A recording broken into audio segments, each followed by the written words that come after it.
6월은 호국 보훈의 달입니다. 또 오늘 이 주일을 6.25 기념주일로 지키고 있습니다. 그래서 저는 오늘 나라 사랑에 대한 설교를 준비했습니다. 호국 보훈이라는 말은 나라를 위하여 자기의 몸과 마음과 생명을 바친 사람들을 기억하고 기린다는 의미입니다. 저는 잊지 말자 6.25라는 제목을 정했습니다. 꼭 6.25 표 같습니다. 잊지 말자 6.25. 6.25가 언제적의 이야기인데 새삼 6.25의 전쟁을 되살리고 기억하느냐. 72년이나 지난 일이다. 지금은 평화로운 시대요. 전쟁이 없는 때인데 무슨 6.25의 전쟁을 잊지 않고 기억하잔 말이냐라는 생각이 들 수도 있습니다. 그러나 절대 그렇지 않습니다. 저는 6.25를 경험하지 못한 세대입니다. 6.25를 경험한 분들 이제 이 땅에 많지 않습니다. 한 분 한 분 6.25 전쟁의 역사를 마음에 지니고 상처를 입은 분들이 한 분 한 분 세상을 떠나가고 있습니다. 그러기에 우리는 더더욱 우리 민족의 아픈 역사이지만 전쟁의 비극으로 상처를 입은 민족이기 때문에 우리는 더 이상 이 나라가 전쟁 속에 동족 상잔의 비극, 서로 총칼을 마주대고 피비린내 나는 싸움이 일어나지 않기를 바라는 나라 사랑의 마음을 가지고 우리는 6.25를 잊으면 안 됩니다. 얼마 전 어느 기관지에서 우리 청소년들을 상대로 6.25 전쟁에 대하여 질문을 했습니다. 6.25는 남침이냐 북침이냐 라는 물음과 동시에 여러 가지의 물음을 물었습니다. 놀랍게도 설문에 응답한 우리 학생들의 34.1%가 6.25는 북침이다 라고 대답을 했습니다. 분명히 6.25는 남침인데 우리 학생들은 북침으로 알고 있습니다. 여기서는 교육의 부재라고 저는 생각을 했습니다. 우리가 북쪽을 침공한 그 전쟁이 6.25다라고 생각하는 학생들은 아니에요. 북쪽에서 우리 남쪽을 쳐내려왔다라는 생각을 가지면서도 남침, 북침의 용어를 제대로 이해를 하지 못하는 거예요. 북침이라고 대답한 아이들의 대부분은 북쪽에서 우리나라를 쳐들어왔기 때문에 북쪽에서 쳐들어온 거다. 그래서 북침이라는 생각을 가지고 있는 거예요. 이건 교육의 부재예요. 남침이 뭐며 북침이 뭐며 라는 설명도 부족했고 이제 6.25에 대한 교육이 점점 사라지고 잊혀져 가고 있습니다. 저는 6.25의 세대가 아니지만 6.25 전쟁에 대한 모든 사실들을 부모님들을 통하여 형님과 누님들을 통하여 늘 들어왔습니다. 또 늘 배우면서도 6.25가 어떤 전쟁이라고 하는 것을 알고 있습니다. 6.25 때가 되어지면 글짓기, 그림 그리기, 웅변대회, 그래서 6.25를 상기시키는, 우리 민족의 이런 피비린내 나는 동족상잔의 아픔이 있다. 나라를 사랑해야 된다. 공산주의를 조심해야 된다. 늘 배우면서 자라왔습니다. 그러나 지금 시대는 그런 시대가 지났습니다. 6.25 노래도 늘 불렀습니다. 1절부터 3절까지. 아, 어찌 잊으랴 이 날을. 근데 지금은 6.25 노래 학교에서 부르는지 몰라요. 또 놀라운 사실은 이 6.25 노래의 가사를 완전히 뒤집어 바꿨어요. 남북 평화의 시대인데, 서로 교류하는 시대인데, 그 옛날 지었던 6.25 노래의 가사, 남북 관계에 있어서 절대적으로 나쁜 영향을 끼치고 있다. 가사를 바꾸자. 대폭 가사를 변경했어요. 그 가사의 내용을 보면 6.25 전쟁의 원인이 북쪽이 아니라 어느 강대국 그 나라에 책임을 돌리는 그런 가사로 바뀌어져 있습니다. 저는 깜짝 놀랐습니다. 오늘 성경을 보면 옛날을 기억하라, 역대의 연대를 생각하라, 네 아버지에게 물어라. 그러면 그가 너희에게 설명해 줄 것이요, 어른들에게 물어라. 그러면 너희에게 말해 줄 것이다. 이스라엘 민족에게는 아픈 역사가 있었습니다. 나라를 잃어버리고 애굽에서 400년 동안이나 종살이를 하는 이 아픔, 그리고 하나님의 은혜로 애굽을 탈출하여 40년의 광야 생활을 지나고, 그리고 가나안 땅을 정복한 이 옛날의 이야기, 너희는 잊으면 안 된다. 기억하라. 400년이라고 하는 나라를 잃은 종살이, 나라의 수치요 비극이지만 잊으면 안 된다. 기억해라. 생각해라. 너희는 그때를 모른다. 그러나 네 아버지는 안다. 네 주변의 어른들은 알고 있다.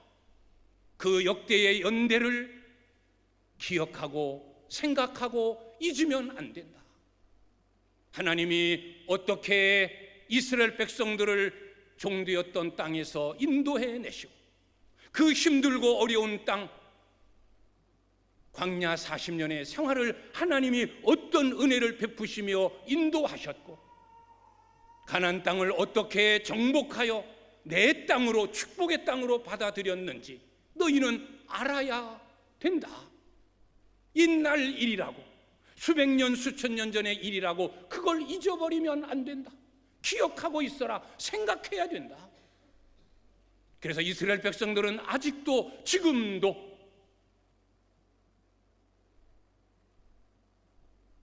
모든 이스라엘의 역사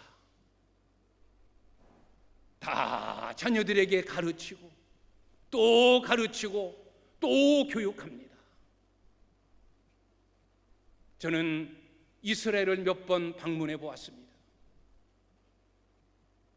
히틀러 유대민족 학살 사건, 600만이라고 하는 자기의 동족이 희생당한, 어떻게 보면 민족의 수치예요. 힘없는 연약한, 그래서 600만이라고 하는 우리의 동포가 이렇게 비참하게 희생당했다. 수치이지만, 부끄러움이지만 그들은 그것을 자녀들에게 늘 교육합니다. 곳곳에, 한두 군데가 아닌 가는 곳곳마다 그 일을 기억하는 기념관이 세워져 있어요. 잊으면 안 된다. 우리나라의 아픈 역사 잊으면 안 된다. 기억하고 있어야 된다. 그래서 자라나고 있는 젊은 세대에게 나라 사랑을 고취시켜주는 민족, 저 유대민족이 지금 이렇게 강한 민족, 전 세계를 움직이는 민족이 되어진 것, 그냥 우연이라고 생각하면 절대 안 됩니다. 철저한 부모들의 교육, 나라 사랑에 대한 철저한 교육, 그것이 오늘 이처럼 강한 나라를 만들게 되어진 겁니다. 오늘 저는 잊지 말자 6.25라고 하는 제목을 가지고 우리가 잊어서는 안 되는 세 가지를 여러분들에게 말씀을 들으면서 오늘 교훈으로 삼고자 합니다. 첫째는 공산주의의 실체를 잊으면 안 됩니다. 공산주의의 실체를 잊어버리면 안 됩니다. 지금은 민주주의와 공산주의 양대 진영으로 세계 정세가 움직여가고 있습니다. 우리는 다행히 민주주의 국가에 속해 있습니다. 물론 민주주의라고 다 좋고 다 옳은 것은 아닙니다. 공산주의라고 다 잘못되고 다 틀린 것은 아닙니다. 그러나 우리가 분명히 잊으면 안 되는 것 하나가 있습니다. 공산주의는 무신론주의요, 교회 말살주의라는 겁니다. 다른 이념, 사상 그거 다 제쳐두고 본래 공산주의의 이념과 사상, 공산주의가 어떻게 시작이 되었습니까? 공산주의의 이념은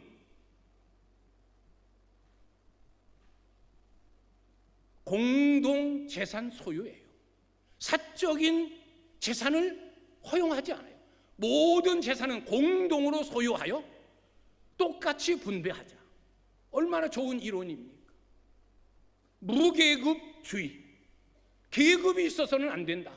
지배자, 피지배자가 있어서 누구는 지배하고 누구는 지배를 당해서는 안 된다. 이런 좋은 사상 속에서 시작되어진 주의가 공산주의예요. 얼마나 좋은 이념이고 좋은 사상입니까? 그러나 지금에 와서 볼 때 사적 재산 허용하지 않는다, 모든 재산은 공동으로 소유하여 똑같이 분배한다, 계급이 없다, 지배자가 없다, 피지배자 있을 수 없다. 그러나 공산주의처럼 사적 재산을 소유하여 부요와 풍요를 누리는 나라가 없어요. 지배와 피지배자 있을 수 없다. 무계급주의가 어디 있습니까? 오히려 더 권력을 가지고 짓누르고 지배하고 통치하고 억압하고, 이것이 우리 주변의 공산주의의 모습이에요. 그 이념, 그 사상 시작되었을 때의 그 좋은 것을 다 잃어버리고 지금 거꾸로 가고 있어요. 우리는 그것에 신경 쓸 이유 없지만 우리는 믿음의 사람이기 때문에, 하나님을 섬기는 사람이기 때문에 공산주의에서 우리가 조심하고 잊으면 안 되고 간과해서는 안 되는 것, 무신론주의, 교회 말살주의, 이겁니다. 그들에게는 신이라는 조치, 하나님이라는 존재 있을 수 없어요. 공산주의의 사상이 유물론 사상이에요. 물질이 세상을 지배한다. 눈에 보여지는 물질이 세상을 지배하는 것이지 눈에 보이지 않는 신 존재하지 않는다. 무신론주의예요. 그래서 공산주의의 철학자 칼 마르크스의 주장이 뭡니까? 종교는 아편이다. 종교를 아편으로 취급하고 있는 무신론주의예요. 그래서 교회 인정하지 않습니다. 교회는 다 말살해버립니다. 교회는 다 문 닫아야 됩니다. 그들이 지금 내세우고 있는 교회는 선전용이지, 정말로 하나님을 섬기고 예수 그리스도를 구주로 영접하고 너희에게 신앙의 자유가 있도다, 마음대로 믿어라 라는 그런 보여지는 교회의 모습이 아닙니다. 다 선전용입니다. 중국도 시진핑이 정권을 잡으면서 모든 세계 각국에 파송되어진 선교사들을 다 추방해버렸어요. 우리 한국의 선교사들도 다 쫓겨왔어요. 그리고 하나님을 예배하는 교회당, 예배당을 다 불사르고 포크레인으로 부셔내리는 교회 말살주의, 이게 공산주의의 실체예요.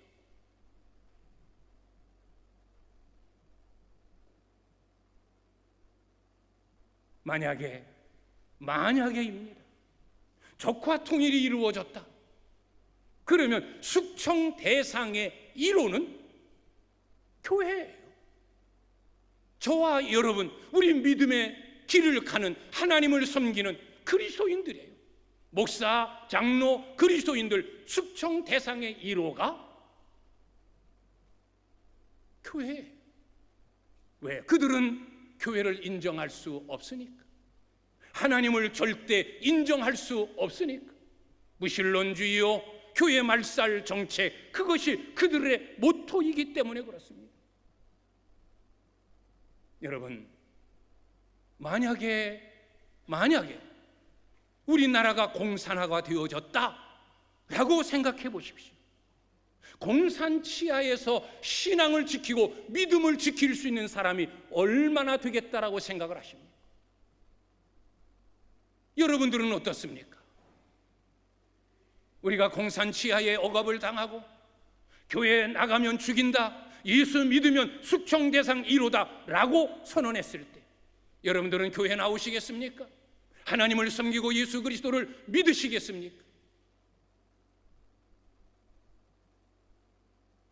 저는 코로나19를 지나면서 많은 것을 느꼈습니다.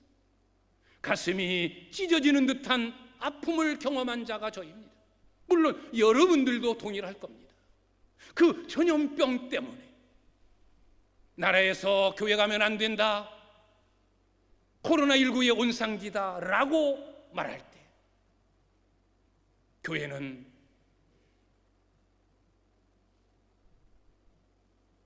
대궐 같은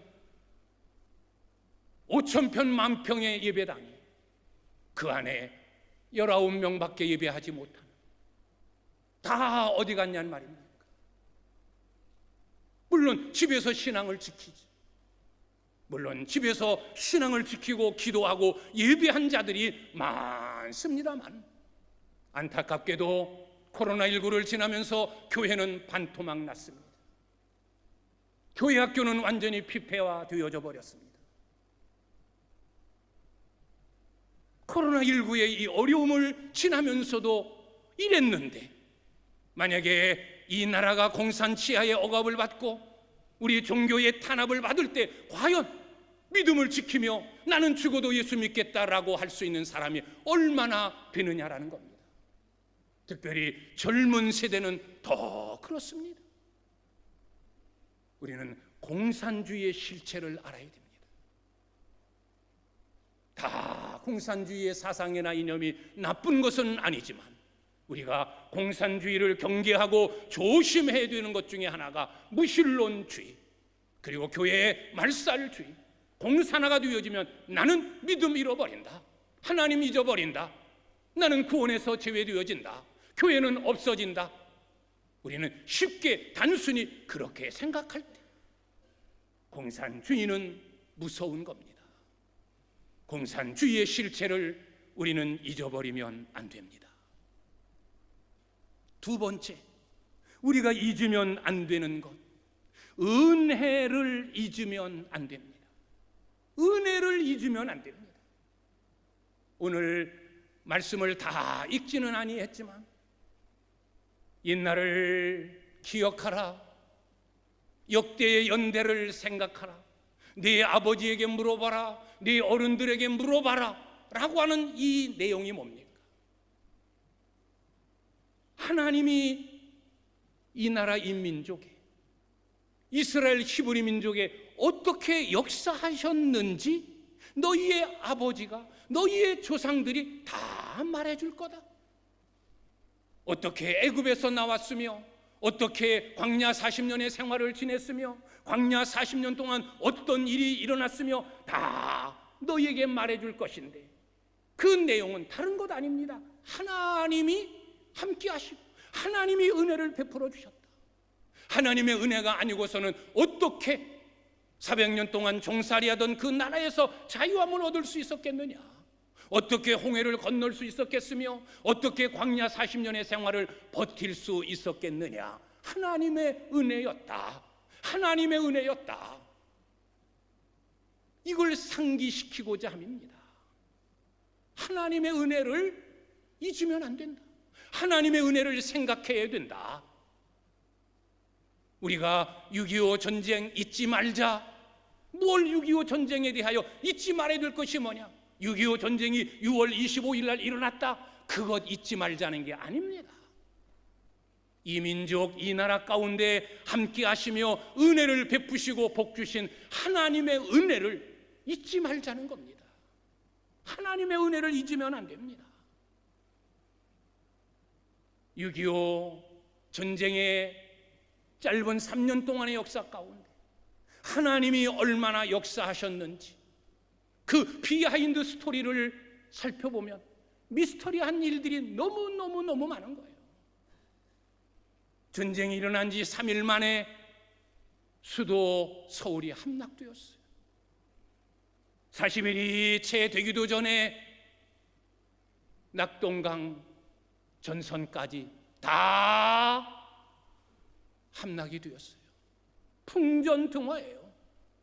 누가 봐도 이 나라 이 민족은 이제 공산화되어지는 거예요. 이런 절체절명의 위기에 하나님이 역사하기 시작하셨습니다.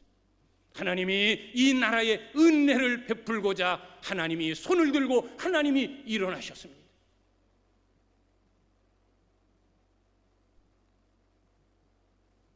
전쟁의 위기 속에 있는 대한민국을 돕자.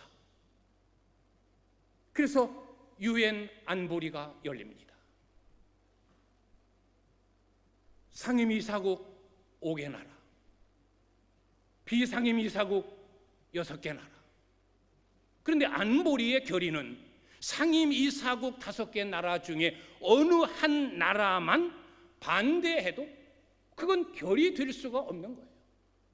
이 UN 안보리 상임이사국의 5개 나라가 우리가 이미 다 알고 있는 듯이 미국, 영국, 프랑스, 소련, 중국이에요.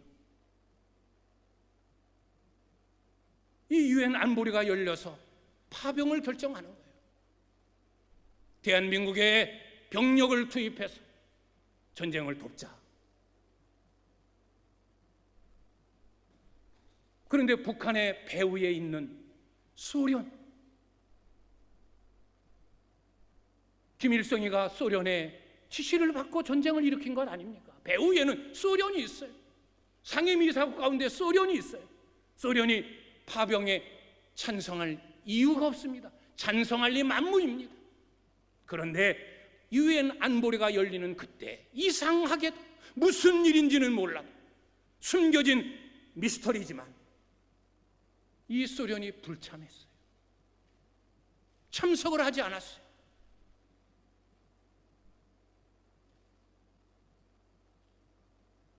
그래서 UN 파병이 결정된 거예요. 한 나라만 기권을 던지고 비상의 이사국까지 다 해서 11나라 가운데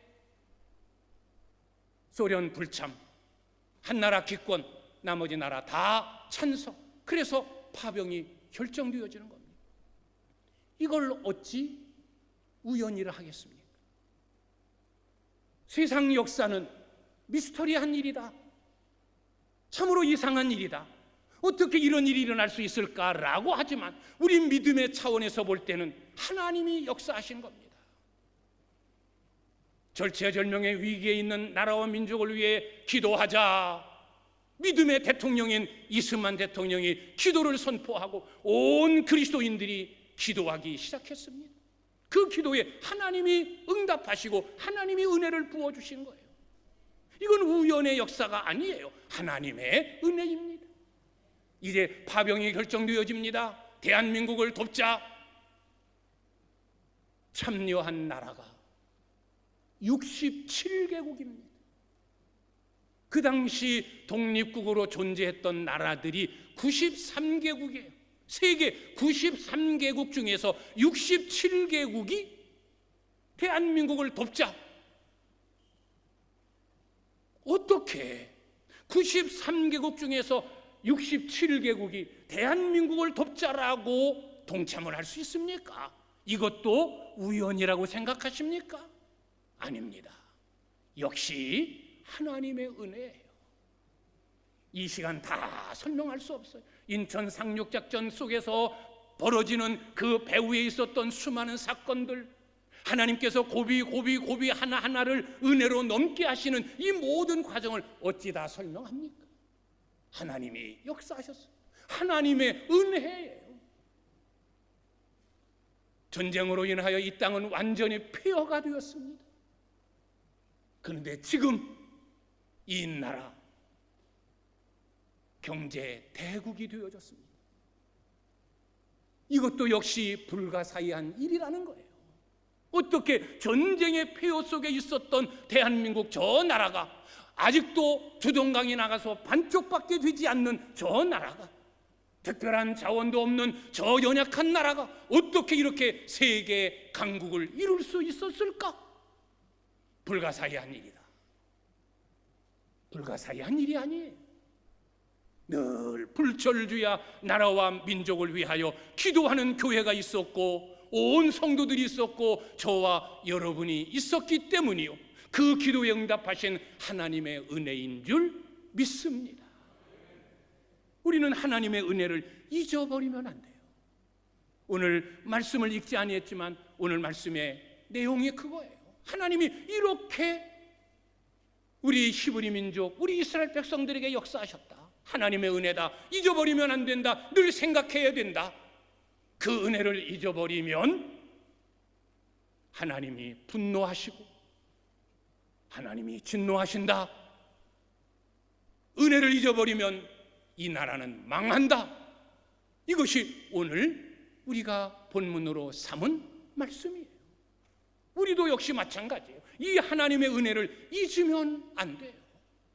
배후에서 역사하신 하나님의 은혜, 이 민족을 사랑하시는 하나님의 은혜, 이 민족을 여기까지 세워주신 하나님의 은혜를 잊으면 안 됩니다. 그런데 세상 사람들은 하나님의 은혜를 몰라요. 그러나 믿음을 가진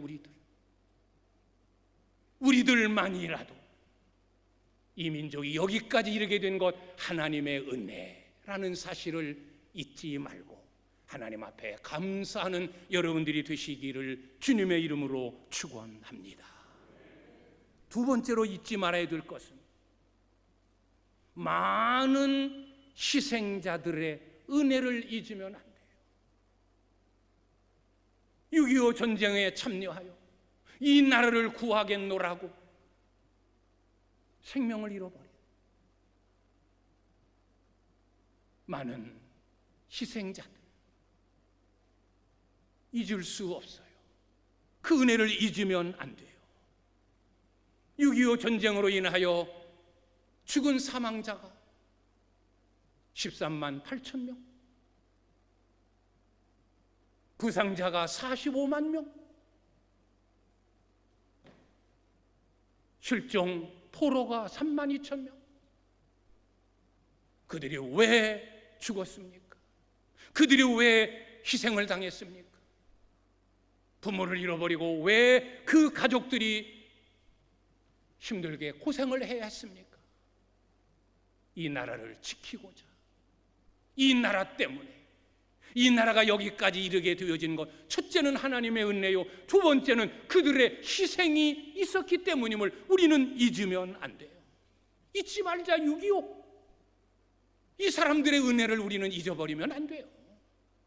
그냥 이 나라가 여기까지 이르게 되어지고 지금 이렇게 강국을 이룬 것이 절대 아니라는 거, 많은 사람들의 죽음과 희생이 있었음을 우리는 알아야 됩니다.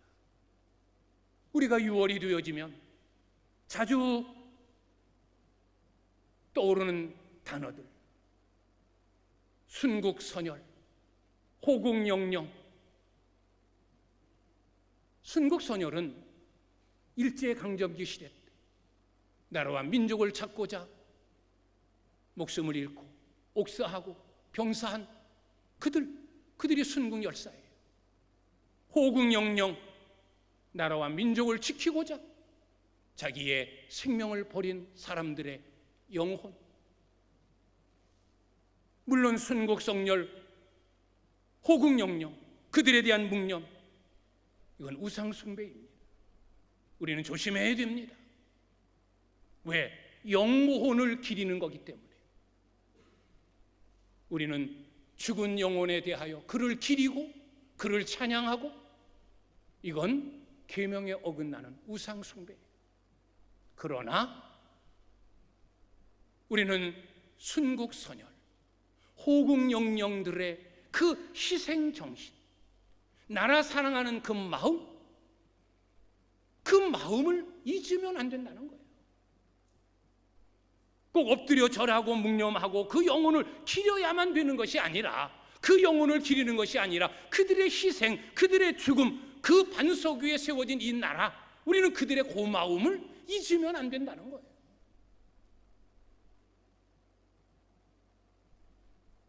은혜를 알아야 됩니다.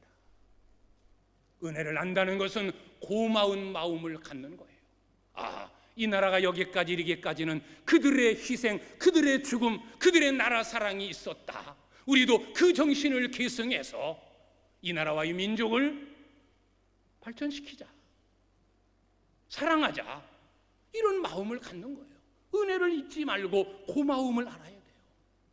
또 하나, 우리가 은혜를 잊지 말아야 될 것, 하나님의 은혜. 나라와 민족을 위하여 희생당한 이분들의 은혜. 또 하나는 여러 우방들의 은혜를 잊으면 안 돼요.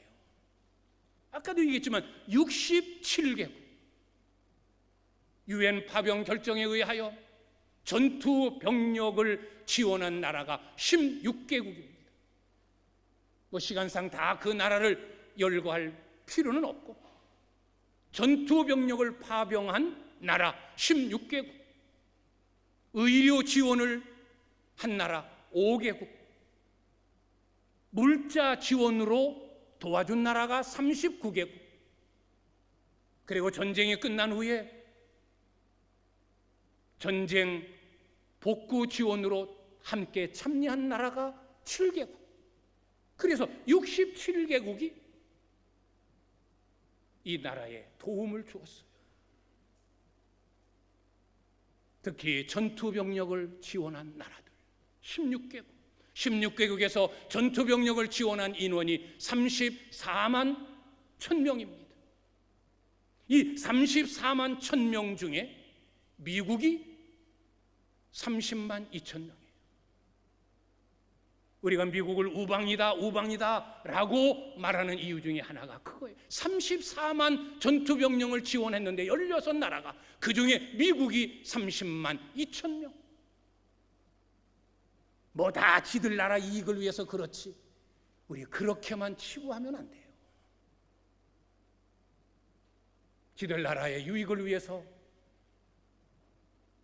30만 명의 지원, 모든 무기들, 우리나라 같으면 그러겠습니까? 전투병력으로 파병되어진 군인들 중에 대통령 아들도 있고, 고위 장성 아들들도 있고, 그들이 와서 전사하기도 하고, 어느 나라가 전쟁 중에 있는 나라를 그렇게 돕겠습니까? 우리나라 같으면 대통령 아들을 전쟁터에 내보내겠습니까? 국회의원 아들들 전쟁터에 내보내겠습니까? 그것도 내 나라가 아니고 다른 나라. 그 나라들을 우리는 우습게 여기고 기억에서 잊어버리면 안 되는 거예요. 배은 망덕인 거예요.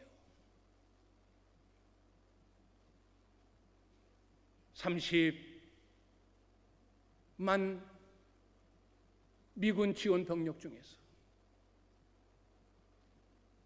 3만 4천 명이 전사합니다. 10만 명이 부상자요. 1만 명이 포로입니다. 이 우방들의 도움을, 그 은혜를 우리는 잊으면 안 돼요. 아부하라는 이야기가 아니에요. 그들 밑에 머리를 굽히고 굽신다라는 이야기가 아니에요. 고마움은 알자라는 거예요. 그들의 희생이 없었다면, 그들의 지원이 없었다면 오늘의 대한민국은 있을 수가 없다는 사실을 우리는 잊으면 안 됩니다. 하나님의 은혜를 잊지 말자. 전쟁을 위하여 희생당한 그들의 은혜를 잊지 말자. 우리나라를 도와준 우방들을 잊지 말자. 그리고 마지막 세 번째, 우리가 잊으면 안 되는 것은 유비무환을 잊으면 안 됩니다. 유비무환을 잊으면 안 됩니다. 유비무환이 뭡니까? 미리미리 준비하자는 거예요. 미리미리 준비하면 큰 환난을 뛰어넘고 이겨낼 수 있다는 유비무환을 잊으면 안 돼요. 지금 평화의 나라니까 까짓 거 뭐 전쟁이 일어나랴? 우크라이나가 소련의 침공을 받으리라고 누가 생각이나 했겠습니까? 그것도 소련이 자기들의 우방이라고 생각했던 그 나라가, 우리도 방심하면 안 돼요. 우리는 늘 핵의 위협을 끌어안고 있어요. 우리는 사면초가예요.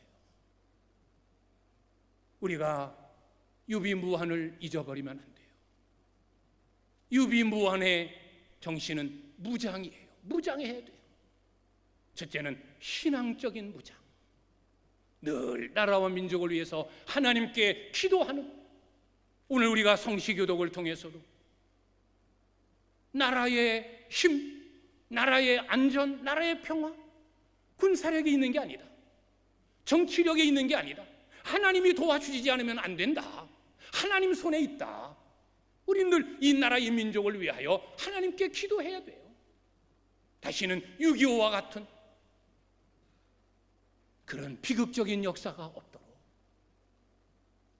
늘 하나님이 보호하사 대한민국 만세, 이 평화로운 나라가 될 수 있도록 하나님의 보호하심을 하나님께 기도하는 신앙적인 무장이 있어야 돼요. 우리 그리스도인들의 신앙적인 무장, 우리 그리스도인들이 끊임없이 하나님 앞에 기도하는 신앙이 있어야 됩니다. 두 번째로는 정신적인 무장이에요. 정신 차리지 않으면 안 된다. 지금 평화의 시대라고 잘 살고 있다고, 전쟁 이제 끝났다, 무슨 전쟁이냐, 이런 안일한 마음 갖지 말자는 거예요. 잊지 말자. 6.25 이 밑바탕에는 정신적인 무장, 우리가 경계하지 않으면, 정신 차리지 않으면 또다시 이런 비극이 찾아올 수도 있다라고 하는 정신적으로 우리는 무장해야 돼요. 그리고 마지막 세 번째로는 군사적인 무장이에요. 든든하게 국방력을 갖추는 거예요. 잊지 말자. 6.25 기념주의를 맞이하면서 우리가 잊으면 안 되는 것 세 가지. 공산주의의 실체, 이 나라의 민족의 역사 가운데 많은 은혜를 가져다 준 첫째 하나님의 은혜, 많은 희생자들의 은혜, 여러 우방들의 은혜 잊지 말자. 하나님 앞에 감사하자. 그리고 희생자들이나 여러 우방들에 대하여 고마운 마음을 갖자. 그리고 유비무환 잊지 말자. 더 나라 사랑을 위하여 하나님 앞에 기도하자. 이것이 이 민족이 살 길임을 오늘 다시 한번 기억하면서 평화로운 대한민국을 위하여 끊임없이 하나님 앞에 기도하며 나라 사랑, 애국 정신을 소유하는 우리 귀한 성도님들이 되시기를 주님의 이름으로 축원합니다. 기도하겠습니다.